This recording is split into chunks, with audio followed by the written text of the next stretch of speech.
विश्ववंदनीय विश्वशांतीदूत प्रज्ञाशील समाधीचे उद्गाता महान करुणावान करुणेचा सागर तथागत सम्यक संबुद्ध तथागतांचा पावन पवित्र सद्धम्माचा सातत्याने प्रचार आणि प्रसार करणारा सदा पूजनीय भिक्खू संघ बुद्ध धम्म आणि संघ या महान तीन रत्नाची आम्हा सर्वांना माहिती करून देणारे आम्हा सर्वांचा आधारस्तंभ भारतीय घटनेचे शिल्पकार बोधिसत्व गुणपेतांग डॉक्टर बाबासाहेब आंबेडकर यांच्या धम्मक्रांतीमध्ये शेवटच्या श्वासापर्यंत समर्पित राहतो। आज या मंगलमय प्रसंगी पंचशील सोसायटी येथील बुद्ध विहारामध्ये आमचे धम्मबंधू पूजनीय भंते प्रज्ञाबोधीजी यांनी 3 महिन्यापर्यंत आषाढ पौर्णिमा ते अश्विन पौर्णिमा या कालावधीमध्ये तथागतांच्या श्रेष्ठ उपदेशाद्वारा तुम्हा सर्वांना मार्गदर्शन केलं, उपदेश केला। त्यानिमित्ताने आपणा सर्वांना मार्गदर्शन करण्यासाठी अत्यंत सुंदर आणि खूप चांगल्या प्रकारचं काम बुलढाणा या ठिकाणी करत असतात असे आमचे पूजनीय भिक्खू धम्मबंधू यशजी आणि त्यांच्या समवेत असणारे आमचे पूजनीय श्रमण रेवत आणि सर्वच उपस्थित श्रद्धा संपन्न उपासक उपासिका आपणा सर्वांच्या प्रती अनंत आणि असीम मंगलकामना या ठिकाणी व्यक्त करतो। त्याचप्रमाणे सातत्याने आपल्या प्युरिटी ऑफ माइंड या यूट्यूब चॅनलच्या द्वारा धम्मदेशना श्रवण करून आपल्या जीवनामध्ये अनंत आणि असीम पुण्य संपादन करणारे सर्वच सदा संपन्न उपासक उपासिका आपणा सर्वांच्या प्रती अनंत असीम अपार मंगल मैत्रीची भावना व्यक्त करून माझ्या धम्मदेशनेला प्रारंभ करतो। आपण सर्वांनी शांत चित्ताने एकाग्र चित्ताने तथागतांच्या श्रेष्ठ धम्मदेशनेला श्रवण करावे। बऱ्याच वेळापासून भंतेजी बोलत आहेत, आम्हाला फोनावर फोन चालू होते, पण शेड्यूल जरा बिझी आहे, काम जरा वाहलेले आहेत आणि त्यामुळे उशीर झाला। काही उपासकांनी दानाच्या संदर्भामध्ये बोलवलं होतं, तर त्यांच्याकडे दानासाठी गेलो होतो। असं भंतेजींना ऑलरेडीच बोललो होतो की 7 सव्वा 7 पर्यंत म्हटलं येतो। रॅली झाली, सुंदर भंतेजी होते, पण त्याच्या मार्गदर्शनामध्ये 3 महिन्यापर्यंत ग्रंथाचं वाचन केलं भंतेंनी बुद्ध धम्म। एवढे लोक यायचे का ग्रंथ ऐकायला? नाही, ग्रंथ वाचायला आले नसले, समारोपाला आले, कारण सुरुवात आणि समारोप आपला जरा जोरात होते। सुरुवातीला सुरुवात असते आणि समारोपाला समारोप असते, ऐका मधातला कार्यक्रम सारा रिकामाच, ब्लॅक सगळं असते मधामध्ये। तर ठीक आहे, किमान समारोपाने सुरुवात आपली चांगली होते। वर्षावास हा 3 महिन्यापर्यंत धम्म श्रवण करण्याचा अत्यंत पवित्र असा कालावधी असतो। काल आमचा कठीणचे वरदान समारंभ झाला। पंचशील सोसायटीमध्ये सगळं महिला मंडळ आलं होतं, नाही कोण कोण आलं होतं? मला वाटलं सर्वच आले काय की, कारण गर्दी होती ना, जास्त दिसले नाही, मला वाटलं सर्वच आले काय की। अच्छा 5 जण आहे। भीमा तुझ्या मताचे जर 5 लोक असते आहे की नाही, 5 लोक भीमाच्या मताचे आले होते। तर धम्मदेशना आपण जेव्हा श्रवण करतो 3 महिन्यापर्यंत, ते आपलं पुण्यकर्म असतं, कुशल कर्म असतं। 1 जरी आले, 2 जरी आले, 3 जरी आले तरी आपलं कुशल कर्म आहे, पुण्यकर्म आहे। कारण ज्याचा वाटा त्याला मिळेल, ज्यांचं जेवढं पुण्यकर्म असेल, कुशल कर्म असेल, चांगलं कर्म असेल, तर त्यांना तशा पद्धतीने लाभ होत असतो, आहे की? मी नेहमी सांगतो देशनेमध्ये आता भंतेनी बघा एवढं सुंदर तुम्हाला सांगितलं, चिवर दान केल्यामुळे काय लाभ होतो, चिवर दान केल्यानंतर किती आपलं कुशल कर्म होते, पुण्यकर्म होते। ज्या अगोदर जवळपास 1 तासाच्या वर भंतेजी बोलले की मी बोललो, वेगवेगळ्या विषयावरती भंतेनी तुम्हाला मार्गदर्शन केलं असेल। तर धम्मदेशना जेव्हा आपण श्रवण करत असतो मग वर्षावासाचा कालावधी असो किंवा एरवी जेव्हा जेव्हा आपण देशना श्रवण करतो, तर नेहमी सांगत असतो मी की देशना श्रवण करणारे 4 प्रकारचे लोक असतात. तुम्ही नका म्हणू बरं, आम्हालाच बोलायला म्हणते. मी कोणालाच बोलत नसतो. मी भगवंताचा फक्त उपदेश सांगत असतो, आहे की नाही? तर म्हणशील बाबा बंदेश आमच्याकडे राहून गेले, आहे की नाही? सर्व बंदेला माहीत आहे, बंदेश आम्हालाच काऊन बोलायचे, असं बिलकुल नाही बा. असं मनामध्ये काय ठरवू नका. तर 4 प्रकारचे देशना श्रवण करणारे लोक असतात. भगवंत असे म्हणतात की काही काही लोक अत्यंत प्रसन्न चित्ताने, आनंदी चित्ताने धम्मदेशना श्रवण करत असतात, एकदम प्रसन्न चित्ताने. पण जेव्हा धम्मदेशना श्रवण केल्यानंतर म्हणजे जेव्हा जागेवरून उठत असतात, जागेवरून जेव्हा ते उठतात, तर जिथे उठतात तिथेच सोडून जातात. हा एक प्रकार आहे. दुसऱ्या प्रकारामध्ये भगवंत असे म्हणतात की काही काही लोक एकाग्र चित्ताने धम्मदेशना श्रवण करत असतात आणि उठताना सुद्धा अत्यंत सावधपणे उठत असतात, पण उठल्याबरोबर जाग्यावर सोडून देतात. तिसऱ्या प्रकारामध्ये काही काही लोक एकाग्र चित्ताने धम्मदेशना श्रवण करतात, उठताना सुद्धा अत्यंत संयमाने उठतात, पण घरापर्यंत चालत चालत असताना सांडवत सांडवत जातात. तिसऱ्या प्रकारामध्ये. चौथ्या प्रकारामध्ये भगवंत म्हणतात एकाग्र चित्ताने लोक ऐकतात, उडताना सुद्धा अत्यंत संयमपूर्ण उठतात, रस्त्याने जाताना सुद्धा अत्यंत संयमाने जात असतात, घरी गेल्याबरोबर सोडून देतात कधी कधी. पण काही काही लोक चिंतन मनन करतात. मग कसं?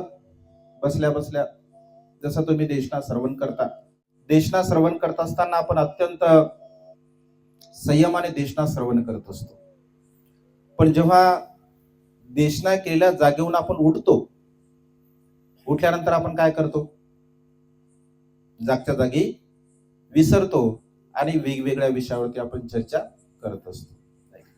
कधी कधी जाता जाता रस्त्याने घरी गेल्यानंतर जर कोणी विचारलं घरच्या माणसांनी, म्हणजे तुमच्या साहेबांनी, काय बोलले भंतेजी?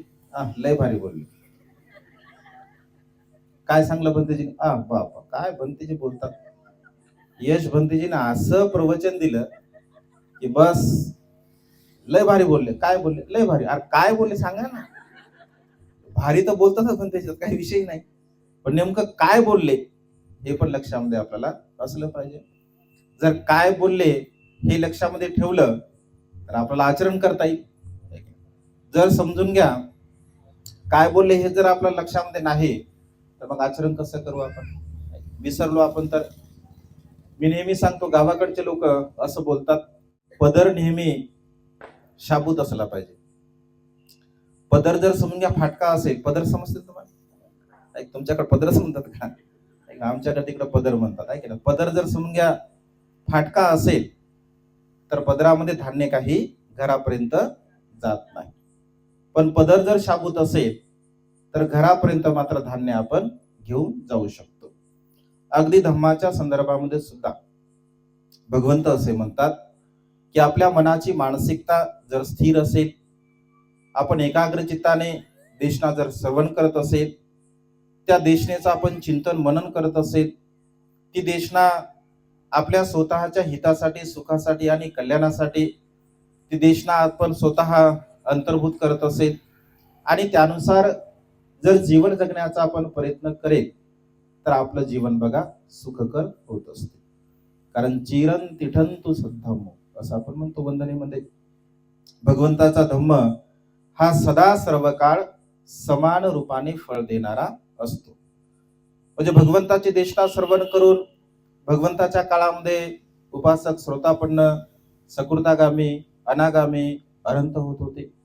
आजही भगवंताची देशना ऐकून लोक श्रोतापन्न सकृतागामी अनागामी अनंत होतात. आणि भविष्य काळामध्ये सुद्धा जे जे लोक भगवंताची देशना श्रवण करतील तर ते श्रोतापन्न, सकृतागामी, अनागामी आणि अनंत बनतील. कारण भगवंताचा धम्म हा सदा सर्व काळ समान रूपाने सारख्याच स्वरूपामध्ये फळ देणारा असतो. जसं उदाहरण म्हणून ऊसाचं उदाहरण दिलं बघा. भगवंत असे म्हणतात, ज्याप्रमाणे ऊस आहे, ऊस जर आपण सुरुवातीला खाल्ला तरी गोडच लागतो, मध्यम खाल्ला तरी गोडच लागतो आणि शेवटी खाल्ला तरी गोडच लागतो. पण त्याच्यामध्ये फरक आहे. सुरुवातीला जर खाल्ला तर त्याचा गोडवा थोडा कमी असतो, मध्यमचा जर आपण खाल्ला तर त्याचा गोडवा थोडा अधिक असतो, पण शेवटी जर आपण खाल्ला तर त्याचा गोडवा मात्र खूप मोठ्या प्रमाणामध्ये असतो. अगदी तसंच आहे धम्माच्या बाबतीमध्ये. जेव्हा आपण शील पालन करत असतो तर आपल्याला पुण्याचा लाभ होतो. जेव्हा आपण दान करत असतो तर अधिक पुण्याचा लाभ होत असतो.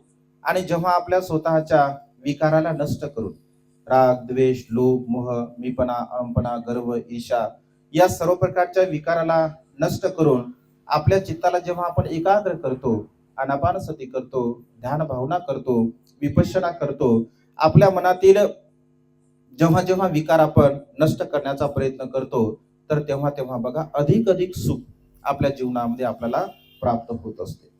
आणि त्यामुळे शील मार्ग भगवंताने सांगितला, कारण शील महत्वपूर्ण आहे.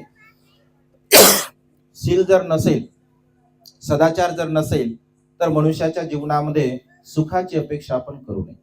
शीलाशिवाय सुख नाही. ज्या ज्या मनुष्यांना असं वाटतं की मी सुख प्राप्त करावं किंवा मी माझ्या जीवनामध्ये सुखाची अवस्था निर्माण करावी, तर त्या मनुष्याने शील पालन केलं पाहिजे. जर शील पालन आपण केलं, शील पालन करून श्रद्धायुक्त चित्ताने जेव्हा आपण दान कर्म केलं तर अनंत आणि असीम असं आपलं पुण्य होत असते. कारण भगवंत असे म्हणतात की शील हा जीवन जगण्याचा मार्ग आहे, दान पुण्य हा त्यागाचा मार्ग आहे. कारण जोपर्यंत आपण त्याग करत नाही तोपर्यंत आपल्या जीवनामधील आपला जो लोभ आहे, आपल्या मनातील जो लोभ आहे, तर त्या लोभाला आपण नष्ट करू शकत नाही. आणि त्यामुळे शील आहे, दान आहे, प्रज्ञा आहे, या सर्व प्रकारच्या अंगाचं आपण अनुसरण केलं पाहिजे, त्याचं आचरण केलं पाहिजे. कारण केव्हा कधी कुठे मनुष्य बघा मृत्यूला प्राप्त होईल सांगता येत नाही. आणि त्यामुळे आपलं जीवन फार क्षणभंगूर आहे, परिवर्तनशील आहे, सर्व काही परिवर्तन होणार आहे. क्षणाक्षणाला आपलं जीवन बदलत असते, क्षणाक्षणाला आपल्यामध्ये परिवर्तन होत असते. कारण परिवर्तनशीलता हा भगवंताच्या धम्माचा एक मुख्य अंग आहे. आणि त्यामुळे चांगलेही मनुष्य बदलू शकतात, वाईटही मनुष्य बदलू शकतात, सर्व काही परिवर्तनशील आहे. आणि त्यामुळे स्वतःच्या मनाला परिवर्तित करण्याचा आपण प्रयत्न केला पाहिजे. स्वतःच्या मनाला सुखाच्या मार्गाकडे घेऊन जाण्याचा आपण प्रयत्न केला पाहिजे. ज्या पद्धतीने आपण जीवन जगत असतो, संसारामध्ये असंख्य लोक भ्रमामध्ये जीवन जगतात असं भगवंतांनी म्हटलं. असंख्य लोक या संसारामध्ये, असंख्य असे लोक आहे की स्वतःच एक विश्व मनुष्य तयार करत असतो आणि स्वतःच्या विश्वासंदर्भामध्ये त्याला असं वाटतं की माझं हे सर्व विश्व आहे, याच्या बाहेर मला जायचं नाही आहे, या विश्वामध्ये सर्व काही मला प्राप्त होणार आहे. पण भगवंत असे म्हणतात की मनुष्य जेव्हा भ्रमाच्या दुनियेमध्ये, भ्रमामध्ये जीवन जगत असतो तर तो मनुष्य नेहमी दुःखी असतो, नेहमी कष्टी असतो. आणि त्यामुळे भविष्यामध्ये सुद्धा आपण जीवन जगू नये आणि भूतकाळामध्ये सुद्धा आपण जीवन जगू नये. तर वर्तमान काळामध्ये आपण जीवन जगण्याचा प्रयत्न केला पाहिजे.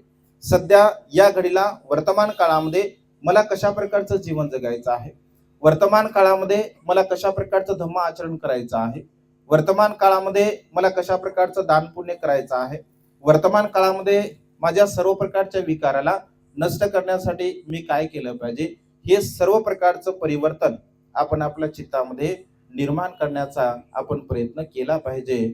परंतु मनुष्य वर्तमान काळामध्ये न जीवन जगता कधी कधी भूतकाळामध्ये जातो. कारण अनेक लोक भूतकाळामध्ये जीवन जगतात, कधी कधी काही लोक भविष्य काळामध्ये सुद्धा जीवन जगतात. पण भगवंत असे म्हणतात की भूतकाळामध्ये आणि भविष्य काळामध्ये जीवन जगणारा मनुष्य हा नेहमी दुःखी असतो. आणि त्यामुळे स्वतःच्या जीवनाला आपण समजलं पाहिजे. आपण मनुष्य आहोत आणि मनुष्य असल्यामुळे मनुष्याचं जीवन किती दुर्लभ आहे.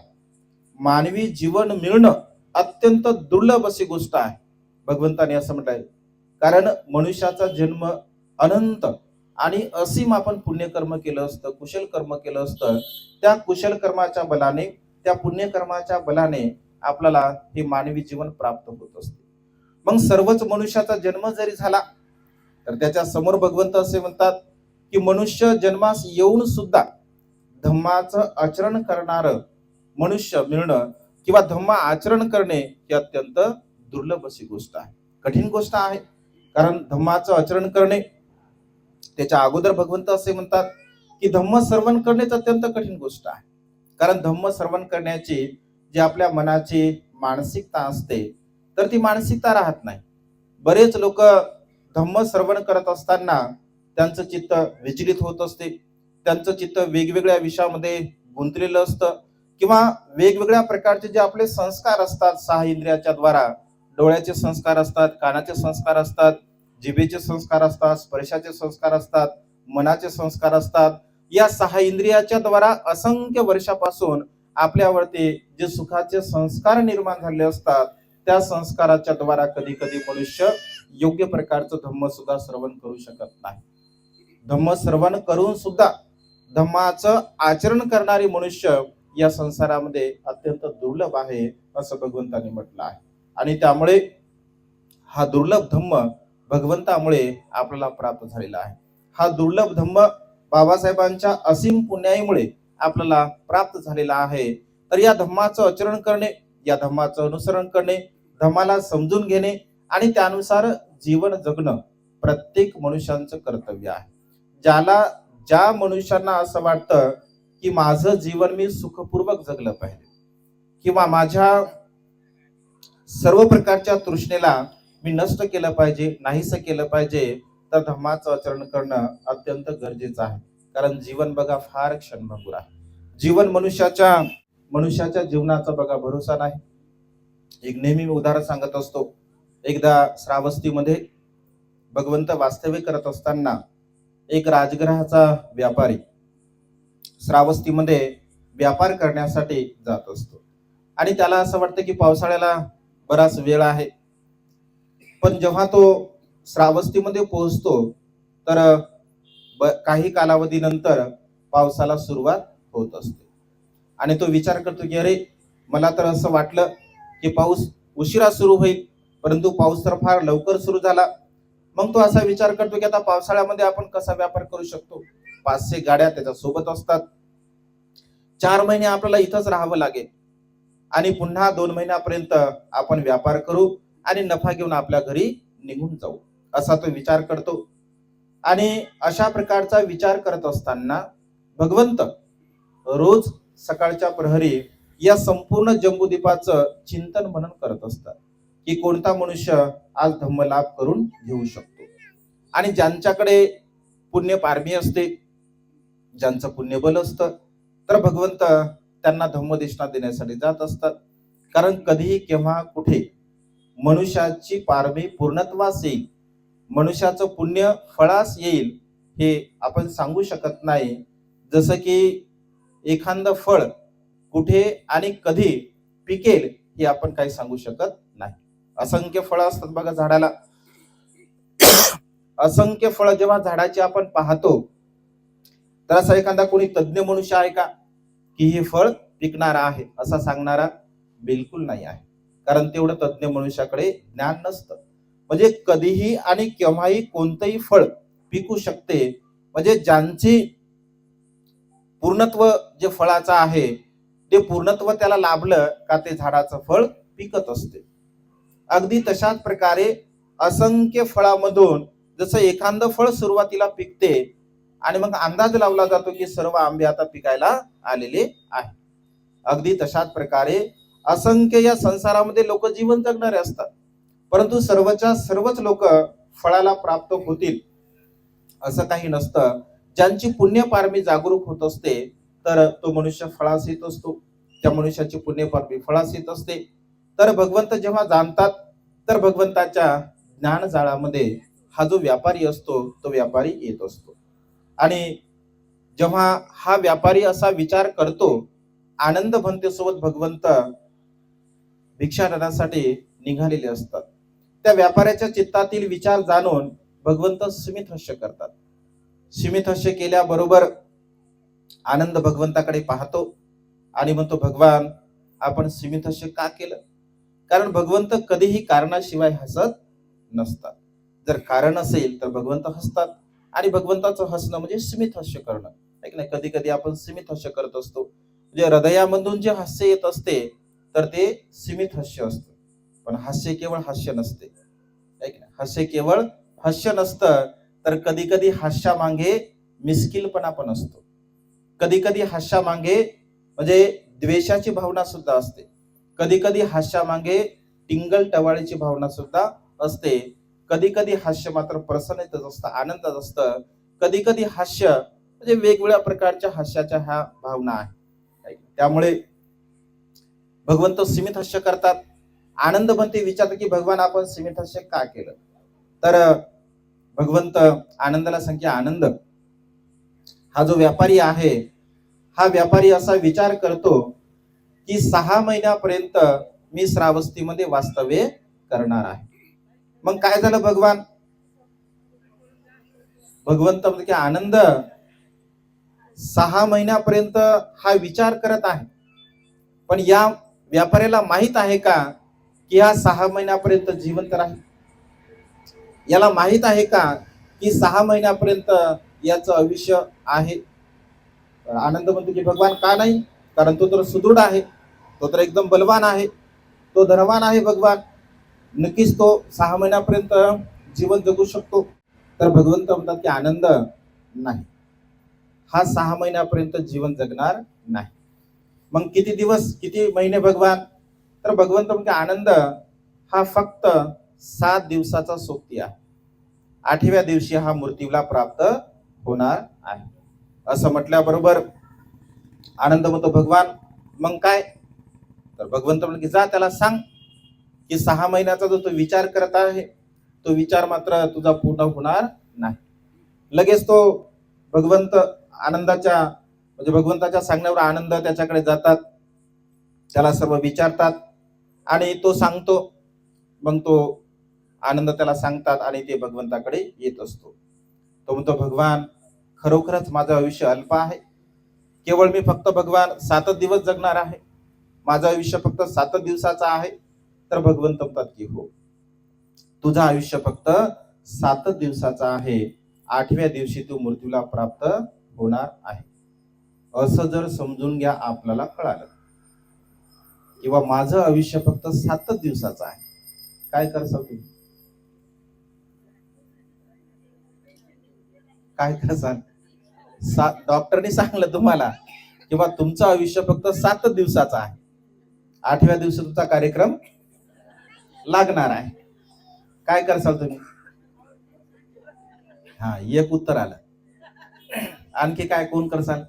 8 दिवस असं वाटेल, पहिल्या बरोबर कळाल्या बरोबर आधी लगेच सूर निघल, एकदम भारी आहे की नाही? रडेल मनुष्य, ऐक ना, आक्रोश करेल मनुष्य, कारण रडेल मनुष्य, आक्रोश करेल, क्रुंदन करेल, 7 दिवसापर्यंत तो रडून काढेल.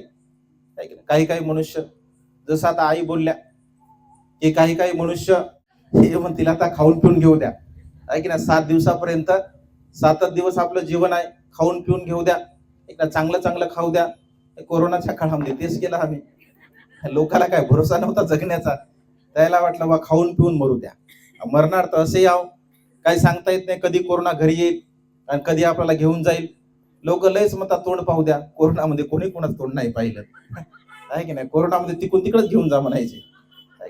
कोरोनामध्ये कोणी कोणाच्या जवळ जाईना, कोणी कोणाला पाणी पाजलं नाही, आहे की नाही?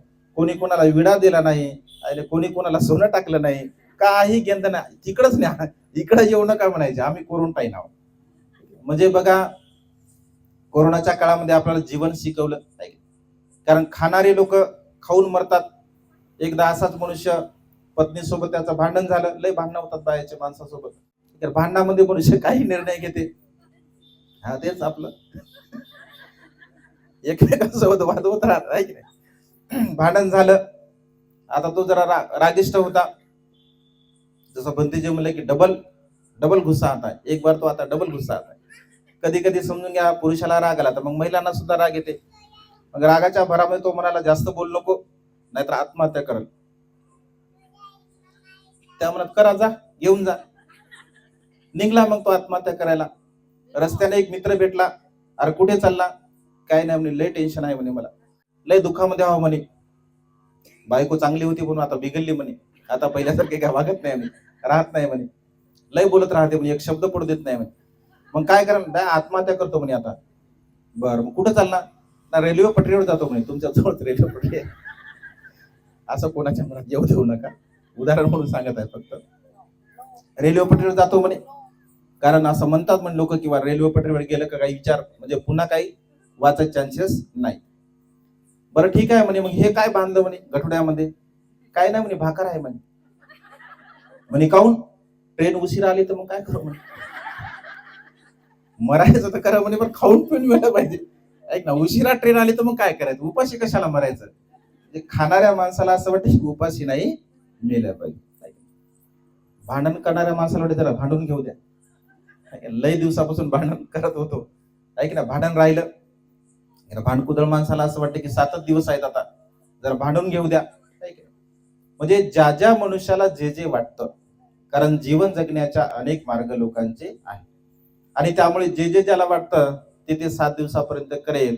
पण हा मात्र श्रद्धावान होता, बुद्धिवान होता, ज्ञानी होता. त्याने भगवंताला विचारलं की भगवान, माझं आयुष्य तर 7 दिवस आहे, मग मी काय केलं पाहिजे? भगवंत म्हणजे अरे 7 दिवस म्हणजे लय झाले, 7 दिवस म्हणजे खूप झाले, तू 7 दिवस खूप चांगलं कर्म करू शकतो. तो म्हणतो भगवान, आजपासून 7 दिवसापर्यंत भिक्खू संघासह भोजनाचं निमंत्रण माझं स्वीकारावं. 7 दिवसापर्यंत भगवंताला, भिक्खू संघाला तो निमंत्रण देतो. अनंत आणि असीम श्रद्धेच्या द्वारा स्वतःच्या हस्ते भिक्खू संघाला, भगवंताला भोजन वाढतो. रोज अत्यंत श्रद्धेने पंचपक्वान्न भगवंताला खाऊ घालतो. आणि अशा पद्धतीने 7 दिवस संगदान करतो, धम्मदेशना श्रवण करतो, 7 दिवस अनंत पुण्यकर्म करतो. खरोखर 8व्या दिवशी तो मृत्यूला प्राप्त होत असतो.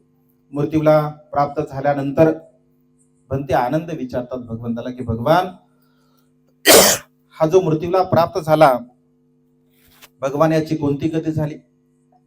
भगवंत म्हणजे आनंद, तो तर सुगतीलाच जाणार आहे, तो दुर्गतीला कसा जाईल?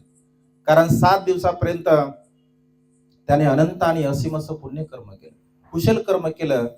मृत्यूच्या समयी त्याच्या मनाची मानसिकता अत्यंत प्रसन्न होते, अत्यंत आनंद होते. आणि ज्यांचं चित्त प्रसन्न आहे, आनंदी आहे, तर तो मनुष्य सुगतीला जाणार आहे. कारण मृत्यूच्या वेळेस बघा, माणसाची मानसिकता अत्यंत दुःखी असते, अत्यंत कष्टी असते, अत्यंत बेचैन असते. कारण मनुष्य दुःखी असतो. आयुष्यभर कमावलेलं धन त्याला असं वाटतं की आता सोडून द्यावं लागते. कधी कधी रुपया कोणाच्या कपाळाला लावत नाही, त्याला वाटते सारं सोडून जावं लागते. आता ऐक ना, माझं माझं माझं माझं करता करता आयुष्यभर कबाड ओझं घेऊन जाते, आणि शेवटी मात्र सारं सोडून जावं लागतं. इच्छा असली तरी द्यावं लागते, इच्छा नसली तरी द्यावं लागते. कधी कधी लेकरं जर चांगले असले तर बरं, नाही तर जवळच असते. काय म्हणतो आपण त्याला, बॉडी, माणूस म्हणत नाही. तिथं साहेब नसते, तिथं साहेब कोणी म्हणत नाही, तिथं कोणीच काही म्हणत नाही. ते बॉडी म्हणते आहे ना, बॉडी. बॉडीच्या बाजूलाच लोक लेकर वाद करतात, संपत्तीसाठी, वाटण्या करण्यासाठी, हिशे करण्यासाठी. विचार करत नाहीत की इथे आपले वडील आहेत, बिलकुल नाही. कारण जेव्हा मनुष्या चित्तामध्ये लोभ उत्पन्न होत असतो, तर नाते गोते सर्व काही संपत असतात. आणि त्यामुळे भगवंत असे म्हणतात की या जीवनामध्ये जेवढं अधिक दान पुण्य आपल्याला करता येत असतं, कारण हेच दान पुण्य आपल्याला सुगतीच्या मार्गाकडे घेऊन जाण्यासाठी सहाय्यक ठरत असते. आणि त्यामुळे जेव्हा जेव्हा आपल्या जीवनामध्ये संधी उपलब्ध होत असते, तेव्हा तेव्हा बघा, आपण दान पुण्य केलं पाहिजे, शील पालन केलं पाहिजे, प्रज्ञेचा आपण अभ्यास केला पाहिजे. आणि त्यामुळे मनुष्याच्या जीवनाला समजून घेऊन आपण जीवन जगण्याचा प्रयत्न केला पाहिजे. आणि त्यामुळे बघा, धम्मदेशना श्रवण करणे, त्याचं आचरण करणे, त्याचं अनुसरण करणे आपल्या हिताचं आहे, सुखाचं आहे, कल्याणाचं आहे. आपल्या जीवनाला आपण समजून घेतलं पाहिजे की जीवन तर अनित्य आहे, क्षणभंगूर आहे, परिवर्तनशील आहे. जेवढं मिळालेलं मला आयुष्य आहे, त्या मिळालेल्या आयुष्यामध्ये मी चांगलं कर्म करेल, कुशल कर्म करेल, पुण्य कर्म करेल, दान कर्म करेल, शीलाचं पालन करेल. महत प्रयासाने बघा, बाबासाहेबांनी हा धम्म आपल्याला दिलेला आहे. सहज बाबासाहेबांनी हा धम्म आपल्याला नाही दिला. फार परिश्रम, फार मेहनत बाबासाहेबांना करावी लागली, फार त्याग करावा लागला. 4 मुलं बाबासाहेबांचे मृत्यूला प्राप्त झाले. 4 मुलांना बाबासाहेबांनी बघा मूठ माती दिली. बाबासाहेबांची लाडकी लेक इंदुमती, बाबासाहेबांचा लाडका पुत्र रमेश, राजरत्न, गंगाधर सर्व मृत्यूला प्राप्त झाले. बाबासाहेबांची प्रिय पत्नी रामू अगदी वयाच्या 37व्या वर्षी मृत्यूला प्राप्त झाल्या. म्हणजे हे बाबासाहेबांचे जे मुलं मृत्यूला प्राप्त झाले, कशामुळे? केवळ अन्न न मिळाल्यामुळे, केवळ औषधी न मिळाल्यामुळे, केवळ त्यांचं संगोपन व्यवस्थितपणे न झाल्यामुळे. माता रमाईला सुद्धा अकाली जो मृत्यू आला, केवळ औषधी न मिळाल्यामुळे, केवळ अपुरं अन्न त्यांना जीवनामध्ये ग्रहण केल्यामुळे. बघा, बाबासाहेबांचा एवढा असीम त्याग. बाबासाहेबांना अनेक प्रकारचे आजार होते. या आजारामध्ये सुद्धा बाबासाहेबांनी कधी असं म्हटलं नाही की माझे टोंगळे दुखतात, माझी पाठ दुखते, माझी कंबर दुखते. बाबासाहेबांना डायबिटीस होती, शुगर होती. पाठीमध्ये बाबासाहेबांच्या दुखत होतं. जेव्हा 40 गावला बाबासाहेब टांग्यामधून पडले, तेव्हा बाबासाहेबांच्या पाठीला मार लागला होता. अशाही अवस्थेमध्ये असताना बाबासाहेबांनी संविधानावर काम केलं. अशाही अवस्थेमध्ये असताना बाबासाहेबांनी बुद्ध आणि त्यांच्या धम्मावरती काम केलं. बघा, शेवटच्या क्षणी एवढा असीम त्याग बाबासाहेबांनी आपल्याला केला, आपल्यावरती अनुकंपा केली. सारं जीवन बाबासाहेबांच्या धम्मक्रांतीमध्ये जरी आपण समर्पित केलं, एक तीळ मात्र अंश सुद्धा बाबासाहेबांच्या उपकाराची आपण परतफेड करू शकत नाही. बाबासाहेब असं म्हणाले, मला जर आयुष्य लाभलं तर माझं संपूर्ण शेवटचं आयुष्य बौद्ध धम्माचा प्रचार आणि प्रसार करण्यासाठी मी घालवणार आहे. जेव्हा राजकारणामधून मी धम्म कार्यामध्ये आलो, तर वाळवंटामधून हिरवळीकडे आल्यासारखा मला भास होत आहे. सारा भारत मी बौद्धमय करेल, असा बाबासाहेबांचा बघा संकल्प होता. निसर्गाच्या नियमाला अनुसरून बाबासाहेबांना आयुष्य लाभलं नाही आणि अगदी धर्मांतराच्या 50-55 दिवसामध्ये बाबासाहेब आपल्याला निघून गेले. आणि त्यामुळे हा जो संकल्प आहे बाबासाहेबांचा संकल्प, सारा भारत बौद्धमय करण्याचा संकल्प हा बाबासाहेबांचा होता. बाबासाहेबांचे अनुयायी म्हणून आपलं काय कर्तव्य आहे, आपण काय करू शकतो, आपण काय केलं पाहिजे, आपण आता सध्या काय करतो, याचं चिंतन मनन होणं अत्यंत गरजेचं आहे. आणि त्यामुळे ज्या ज्या मनुष्यांना जे जे करता येतं, मी तर नेहमी सांगतो, एखाद्या मनुष्याला जर बुद्धी देता येत असेल, ज्यांच्याकडे ज्ञान आहे, तर त्यांनी बुद्धी समाजाला दिली पाहिजे. ज्यांना संघटन कौशल्य जमतं, तर त्यांनी संघटन समाजाचं केलं पाहिजे. ज्यांना अर्थदान देता येतं परंतु वेळ देता येत नाही, त्यांनी अर्थदान दिलं. ज्यांना अर्थदान देता येत नाही परंतु वेळ देता येतो, त्यांनी वेळ दिला पाहिजे. म्हणजे आपल्याकडे जे जे आहे किंवा आपल्यामध्ये जे चांगला गुण आहे, तर त्या चांगल्या गुणाचा उपयोग आपण बाबासाहेबांच्या धम्मक्रांतीला गतिमान करण्यासाठी आपण केला पाहिजे. आणि त्यामुळे बघा, जळगाव शहरामध्ये गेल्या 4-5 वर्षापासून हा 6वा वर्षावास आमचा जळगाव शहरामध्ये आहे. 2 वर्षावास गेंदलाल मिलमध्ये झाले, 1 वर्षावास कुठं झाला, पंचशील सोसायटीमध्ये 2 झाले. तसं नियमाचा अनुसरून 1च झाला. असुजित भंतेचा अर्धवट होता, नंतर मग येऊ लागलो असुजित भंते सोबत. पण 1 वर्षावास आपल्याकडे झाला. 1 वर्षावास अजिंठा सोसायटीमध्ये झाला. 1 वर्षावास गेंदलाल मध्ये 2 झाले. 1 वर्षावास वाघनगरला झाला. आणि आता 1 वर्षावास हा 6वा वर्षावास महामाया बुद्ध विहार शिवाजीनगर इथे झाला. कालच बाबा आमच्या महिलांनी लय मेहनत घेतली आहे की नाही, महिला मंडळ म्हणजे लय फिरलं आणि अत्यंत सुंदर बघा कालचा कार्यक्रम त्यांनी संपन्न केला. म्हणजे श्रद्धा जर आपल्यामध्ये असेल, बुद्ध धम्म संघाच्या प्रती जर श्रद्धा असेल तर बघा आपण काहीही करू शकतो. आणि त्यामुळे 6 वर्षावास आपण इथे केले. औरंगाबादला आपलं मोठं विहार आहे, चांगला सेटअप आहे, परंतु हळूहळू आपल्यामध्ये धम्माचं बीजारोपण होत आहे. हळूहळू 6 वर्षापूर्वीची परिस्थिती आणि आजची परिस्थितीमध्ये खूप मोठा बदल आपल्याला पाहायला मिळतो. आणि आणखी आणखी आपल्याला हा बदल घडवून आणायचा आहे. बाबासाहेबांच्या धम्मक्रांतीला गतिमान करण्यासाठी आपल्याला काम करायचं आहे. आणि त्यामुळे श्रद्धासंपन्न उपासकांच्या आग्रहास्तव विनंतीला अनुसरून येणाऱ्या काळामध्ये आपण जळगाव शहरामध्ये राहण्याचा संकल्प केला आहे. त्यासाठी बघा आपण आपल्या जळगाव पासून अजिंठ्याकडे जात असताना 16.5 एकर जागा आपण खरेदी केलेली आहे. तुम्हाला माहित आहे का? पंचशील सोसायटीतील महिलांना बऱ्यापैकी माहित आहे की नाही? तर 16.5 एकर बघा आपण जागा खरेदी केली. 1,20,00,000पर्यंत त्या जागेचा खर्च आपल्याला होत आहे.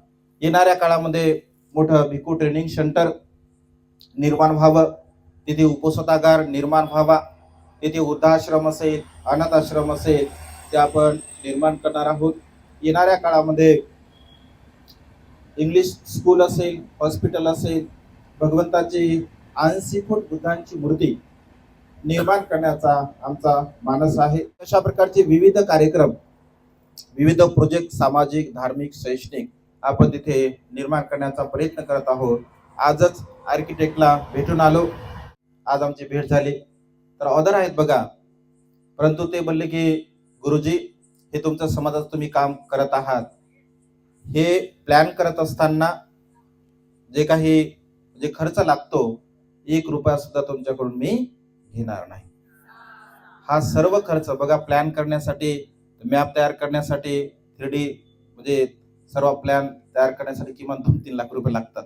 असं जर आपण गेलो समजा केला तर 2-3 लाख रुपये त्याला लागतात बघा. कारण 16.5 एकरचा तो प्लॅन आहे. 1 रुपया सुद्धा तुम्ही मला देऊ नका, असं समजा की हे दान माझं आहे. कारण जेव्हा सामाजिक आपण काम करतो बघा तर या सर्व गोष्टी आपल्याला प्राप्त होत असतात. काल शिवाजीनगरमध्ये वर्षावास झाला. आम्ही नेहमी सांगतो लोकांना की आता 1,20,00,000 रुपये कसे जमा करायचे. फार सोपा प्लॅन आपण लोकांना समोर दिला बघा. 1,20,00,000 रुपये जमा करायचे काय फार मोठी गोष्ट नाही. लोकांना प्रश्न पडला की बा एवढा पैसा कुठून जमा करणार. काही लोकांना वाटलं एवढ्या पैसे जागा घेतली. काही लोक बंदेजीकडे लई पैसा आहे, म्हटलं माझ्याकडे काही लई नाही बा. तुम्ही असं काही समजू नका. लई नाही म्हटलं पण थोडेफार आहे तुमच्या दानातून दिलेले, तर त्याचा सदुपयोग म्हणजे घेत आहे. पण तुम्हाला हे सर्व दान द्यायचं आहे. तर मी असं लोकांना सांगितलं, व्हिडिओच्या माध्यमातून सुद्धा लोकांना मी आवाहन केलं की एका व्यक्तीने किमान आपल्याला 10,000 रुपये दान द्यावे. फक्त 10,000 रुपये. जर 10,000 रुपये देणारा एक व्यक्ती जर निर्माण झाला, असे आपण जर 1200 लोक जर तयार केले तर किती होतात? 1,20,00,000 रुपये तयार होतात. काल आश्चर्याची गोष्ट तुम्हाला सांगतो, ऑन दी स्पॉट 17 लोकांनी नावं नोंद दिले. नंतर पुन्हा एक उपासक आमच्या आहेत रतिलाल गायकवाड, त्यांनी 100 लोकांचा त्यांनी संकल्प केला. 19 लोकांनी ते नाव नोंदणी केली. माझ्याकडे ऑनलाईन पद्धतीने 45 लोक म्हणजे तयार झाले. आणखी कोणाकडे गेलो नाही, काही नाही, सगळ्या गोष्टी अशा पद्धतीने तयार झाल्या. केवळ 10,000 रुपये बाबासाहेबांच्या धम्मक्रांतीला गतिमान करण्यासाठी. मग 10 म्हणजे फक्त 10च द्यायचे नाही. जर कोणाची क्षमता असेल, नाही तर असं होऊ नये जाऊ द्या 10 तर द्यायचे आहे, असं काही नाही. हे सर्वसामान्य लोकांसाठी आहे. जे जर ज्यांची क्षमता आहे त्यांनी 20,000 द्यावे, ज्यांची क्षमता आहे त्यांनी 50,000 द्यावे, 1,00,000 द्यावे. असं जर संकल्प केला तर लवकर काम. आता आम्ही गेलो, उशीर झाला, पण त्याला सांगलं होतं. तर एक परिवार आहे वाघमारे परिवार, त्यांना सांगितलं प्लॅन, त्याचे प्लॅन खूप चांगला आहे, तर तुमच्या कामासाठी आम्ही 50,000 रुपयाचं दान तुम्हाला 8 दिवसामध्ये देऊ, असा त्यांनी संकल्प केला आहे बघा. म्हणजे आणि ते म्हटले की फक्त 50,000 नाही, जेव्हा काम सुरू होईल तर बंदेजी आम्हाला सांगा. काल आमचे पेंढारकर परिवार आहे, त्यांनी बंदेजी जे बोरला खर्च लागेल किमान 1-1.5 लाख रुपये सहज बोरला लागणार आहेत, तर बोरला मी माझ्या परिवाराच्या वतीने तो बोर दान देऊ, असा त्यांनी संकल्प केला. जे यशवंत परिवार आहेत, त्यांनी जेवढी रेती लागेल तेवढे रेती देण्याचा संकल्प केला. काल हिरे परिवार आहेत, त्यांनी 100 गुण्या, कारण त्यांना म्हटलं मला पुढच्या वर्षी वर्षावात तिथे करायचा. मग वर्षावात जर करायचा तर कुठे निर्माण झाली पाहिजे, तर ते म्हणले पण तिची 100 गुण्या सिमेंटच्या माझ्याकडून तुमच्या कामासाठी दान देणार आहोत. भालेराव परिवार इथे उपस्थित आहे. ताईकडे कार्यक्रम होता, तर म्हणजे कुठल्याही प्रकारचा विचार न करता लगेच परिवाराने आपल्या या जागेसाठी 1 लाख रुपये देण्याचा जे संकल्प केलेला आहे, आपण त्याच्यासाठी सुद्धा साधुवाद दिला पाहिजे. त्यानंतर आमच्या जगताबाईला कळालं, तर आई म्हणत म्हणते जे आम्ही सुद्धा देऊ, फुल नाही फुलाची पाकळी. म्हणलं फुल नाही, म्हणजे पाकळी नाही पाहिजे, डायरेक्ट फुलच पाहिजे. म्हणजे फुलं आमचे किमान 10,000चं एक फुल आहे बघा. त्याच्यानंतर मग फुलं वाढत जातात हळूहळू, आहे की नाही. म्हणजे किमान एक फुल 10,000चं आहे. पाकळीनं काही होणार नाही. फुल जर दिलं तर बघा बगीचा खुलेल, आहे की नाही. तर त्यामुळे किमान एक फुल आपण त्या कामासाठी दान द्यायचं आहे. आमचे बनते यश यांनी सुद्धा बुलढाण्याला बघा जागा घेतलेला आहे ना. हो गया जगह हो गया. हा, तर बनतेजीने सुद्धा आधा जगा बनतेजीने सुद्धा म्हणजे खरेदी केलेली आहे. बुलढाण्याला बनतेजी सुद्धा काम करतात बघा. तर जिथे धार्मिक काम असेल, मग कुठेही असो महाराष्ट्रामध्ये, जशी आपली क्षमता असेल तर तसं आपण दानपुण्य बघा केलं पाहिजे. बनतेचा सुद्धा संकल्प आहे, त्यांच्यासाठी सुद्धा आपण दानपुण्य करू शकता. आपला संकल्प जळगाव शहरासाठी आहे. 80 फूट बुद्धमूर्तीचा आपला प्लॅन आहे. माझे 2 टार्गेट आहे. एक, जागा घेणे, वर्षभरामध्ये ते कंप्लीट होणार आहे. 100% आपल्याला विश्वास आहे, 99% बिलकुल नाही, 100% विश्वास आहे की पुढच्या वर्षी जागा आपण घेणार, डील करणार. तर त्यानंतर पुढील 5 वर्षाचा आपला संकल्प आहे. पुढील 5 वर्षामध्ये भगवंताची 80 फूट बुद्धमूर्ती अजिंठ्याकडे तोंड करून आपण 5 वर्षामध्ये पुढील निर्माण करणार आहोत. हा एक संकल्प आहे. हे 2 संकल्प आपले आहेत. त्याच्यानंतर कार्यक्रम आपला गेला आटपला तरी काही फरक पडत नाही. म्हणजे बाकीचं मग बाकीचे भिक्खू संघ करतील, कारण सांगता येत नाही, माणसाचा भरोसा नाही. 6 महिन्याचा विचार करणार 7 दिवसात माणूस गेला, आहे की नाही. तर काही भरोसा सांगता येत नाही. जीवन आहे बघा, अनिश्चित आहे, कधी काय होईल सांगता येत नाही. पण मला असं वाटतं की आपण पुण्यवान आहोत. बाबासाहेबांच्या धम्मक्रांतीमध्ये बघा आपल्याला जीवन जगण्याची संधी प्राप्त होते, धम्म कार्य करण्याची आपल्याला संधी प्राप्त होते. तरी आपण स्वतःला पुण्यवान समजलं पाहिजे. पंचशील सोसायटी मधले काही लोक काही गरीब नाही बघा. आणि तुम्ही असा काही विचार करू नका, मी डायरेक्ट घरी येणार आहोत. म्हणजे तुम्ही म्हणले आणि तुम्ही नाही म्हणले तरी प्रत्येकाकडून दान मी घेणार आहोत, त्याच्याबद्दल तुम्ही चिंताच करू नका. तर हा विषय आहे. कारण जर आपल्या गावामध्ये काम होतं, ऐतिहासिक काम आहे बघा, 16.5 एकर, कोणाच्या मनी ध्यानी सुद्धा नसेल की एवढं काम जळगावमध्ये होऊ शकते. पण माझंही कुठेतरी थोडंसं पुण्य असेल, तुमचाही तो पुण्याचा वाटा असेल, तर एक ऐतिहासिक काम बघा आपण जळगाव शहरामध्ये करणार आहोत. येत्या 7 फेब्रुवारीला माता रमाई जयंतीच्या निमित्ताने एक मोठा धम्म परिषदेचं आपण आयोजन करणार आहोत. तर त्या धम्म परिषदेमध्ये सुद्धा सर्वांना या कार्याच्या संदर्भामध्ये आपण आवाहन करणार आहोत. आणि येणारी जी बुद्ध पौर्णिमा आहे, माझा संकल्प असा आहे, येणाऱ्या बुद्ध पौर्णिमेला आपला पंचरंगी ध्वज त्या ठिकाणी आपण फैलावणार आहोत. म्हणजे तोपर्यंत जागेचा आपलं सर्व काही कामं होतील. तर अशा पद्धतीने बघा या पुण्यमयी कार्यामध्ये, या ऐतिहासिक कार्यामध्ये आपल्याला सुद्धा दान पुण्य करून अनंत आणि असीम पुण्य प्राप्त करण्याची बघा ही सुवर्ण संधी आहे. आणि त्यामुळे दान पुण्य करणे, शीलाचं पालन करणे, असं काय बटन घेऊ नका बाबा, जेवढं दिलं तेवढं मी घेतो, नाही तर तुम्ही असं वाटेल तुम्हाला किंवा पण तिचे म्हणले म्हणजे असं काही विषय नाही. 10 म्हणले तर कोणी 20 देऊ शकता, काही विषय नाही तसं. कोणी 50 देऊ शकता, कोणी 1 लाख देऊ शकता, बिलकुल तसं काही नाही. तर आपल्या श्रद्धेने आपण दान पुण्य करावं अशी माझी इच्छा आहे.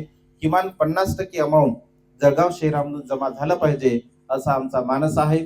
बाकी 50% साऱ्या महाराष्ट्रामधून आपल्याला दान होणार आहे, त्याबद्दल काही चिंता नाही. आपल्याकडे ए प्लॅन सुद्धा आहे आणि ए प्लॅन जर फेल झाला तर बी प्लॅन सुद्धा आहे, त्याच्यामुळे काही चिंता नाही. जागा होईल, आपलं काम नक्कीच होणार आहे. तर आज बघा आमचे पूजनीय बनते, त्यांना म्हटलं आता काय तुम्ही जायचं नाही, औरंगाबादला काही गरज नाही तुमची, कारण जळगावला तुमची गरज आहे की नाही. म्हणजे बनते आले तेव्हा म्हटलं चांगलं झालं, आता पुन्हा जातो म्हणे औरंगाबाद. म्हटलं का औरंगाबादला, एवढे मोठे भिक्षू औरंगाबादला आहेत, तर जळगावमध्ये तुम्ही राहा. आणि कारण अधिक भिक्षू जर समजा राहिले आमचे प्रज्ञा बोधिबंधूचे लय नम्र आहे बघा, जे तुम्ही अनुभवलं असेल, एकदम शांत आहेत आणि आमचं लय चांगलं जमते, त्याच्यामुळे काही विषय नाही आहे. तर भंतेजीला मी म्हटलं बा इकडेच राहा, आपल्याला मोठं काम करायचं आहे. नक्कीच भंतेजीला सुद्धा म्हणजे इकडे काम करायला आवडेल आणि तशा पद्धतीने भंतेजी सुद्धा आपण इकडे व्यवस्था करूया. कारण जेवढे अधिक भिक्षू इकडे राहिले, धम्माचा प्रचार प्रसार होईल, बाबासाहेबांच्या धम्मक्रांतीला अधिक गतिमान करण्यासाठी आपली मदत होईल. आपलं हे पुण्यकर्म आहे, कुशल कर्म आहे आणि त्यामुळे आपण सर्वांना आवाहन करतो. महिला मंडळांनी, काय नाव आहे बा तुमचं? हा, विशाखा. बापा विशाखा आहे का? विशाखा माता महिला मंडळ ऐकण्यात. तर विशाखा माता मंडळाने अत्यंत चांगल्या प्रकारच्या कार्यक्रमाचं बघा नियोजन केलं. आमच्या मीनाताईचे लय फोन आले, म्हणते या या, म्हटलं येतो ना, थांबा ना, जरा कामामध्ये आहे, म्हटलं येतो. लगे पुन्हा सिद्धांतचा फोन, म्हटलं येतो थांबा जरा. लगे जगताबाईचा फोन, म्हटलं येतो ना बाबा, मी येत नाही असं नाही, म्हटलं मी येतो, पण थोडं कामामध्ये आहे. कारण 2-3 लोकांना भेटायसाठी गेलो होतो बघा. सध्या थोडी धावपळ आहे, कारण हे काम आपल्याला म्हणजे करायचं आहे, तर त्यासाठी थोडी धावपळ होते, त्यामुळे थोडासा उशीर झाला. आमचे बंदीजी होते, त्यामुळे म्हटलं बंदीजी आहेत, ऑलरेडी कार्यक्रम सुरू होतो आणि अशा पद्धतीने बघा आपण खूप चांगल्या प्रकारचं नियोजन केलं. वर्षावा संपला की लॉक लावू नका, एवढंच आमचं म्हणणं आहे. किमान दर रविवारी का होईना, 8 दिवसातून एकदा का होईना आपण विहारामध्ये आलं पाहिजे, वंदना आपण घेतली पाहिजे आणि जरा कार्यक्रमाला येत राहा, म्हणजे दुसऱ्याच्या ऐवजी. मग तुमच्या आमचं महिलामुळे बघा कसं आलं तुमच्याकडे, मग तुम्ही जरा जाओ इकडं तिकडं, म्हणजे गेल्यामुळे काय होते, धम्मदेशना ऐकायला मिळते, ऐक नाही, 4 गोष्टी ऐकायला मिळतात, नियोजन ऐकायला मिळते आणि सर्वात महत्वाची गोष्ट, आपल्या कार्यक्रमाला शोभा येते. आपलाच कार्यक्रम आहे, आपल्याच बांधवाचा कार्यक्रम आहे, तर प्रत्येक ठिकाणी कार्यक्रमाला आपण गेलं पाहिजे. आणखी बंदीचे कुठे गेले होते रामाराव, काय पिंपराळा हुडकोला सुद्धा बंदीने बघा तिथे लोकांना वंदना वगैरे म्हणजे शिकवली. 2-3 ठिकाणी बंदीचे जात होते. आमचं शेड्यूल जरा जास्तच बिझी असल्यामुळे आम्ही बाहेर जरा जास्त गेलो. तर आपण खूप चांगल्या प्रकारचं हे कुशल कर्म करा, पुण्यकर्म करा, दान कर्म करा, शीलाचं पालन करा आणि आपलं जीवन दुःखमुक्तीच्या मार्गाकडे घेऊन जाण्याचा आपण प्रयत्न करा. या मंगलमय प्रसंगी अधिक न बोलता एवढीच धम्मदेशना देऊन या धम्मदेशनेला मी पूर्ण विराम देतो. आपणा सर्वांच्या प्रती अनंत आणि असे मंगल कामना व्यक्त करून ही धम्मदेशना संपन्न करतो. सर्वांचं मंगल हो, सर्वांचं कल्याण हो, सर्वांना दीर्घायुष्य लाभो. साधू साधू साधू.